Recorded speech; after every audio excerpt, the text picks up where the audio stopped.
Hello! Maayong udto or maayong hapon ka natong tanan. For today's video is i-share ko lang sa inyo kung unsa kanindot or unsa kanindot na mag-invest sa gold. Yes, legit guys, legit. I want you to be open-minded sa tanan nga mga sa mga tanan nga mga nitanaw sa akong video.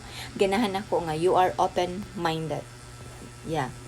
Kaya balo mo nga nang nindot ang investment nga gold? Why? It's because si gold man good, nagtubo siya, nagsaka siya, nagsaka ang iyang value kumbaga. Like for example, I have a 50,000 pesos in my pocket or in my wallet. And then akong gipastay ang ako ang 50,000 pesos sa ako ang tigumanan na wala na ko hulugi in just 1 year or 2 years. Ibutan na 2 years. Okay. And then naasad ko'y 50 worth 1,000 of gold.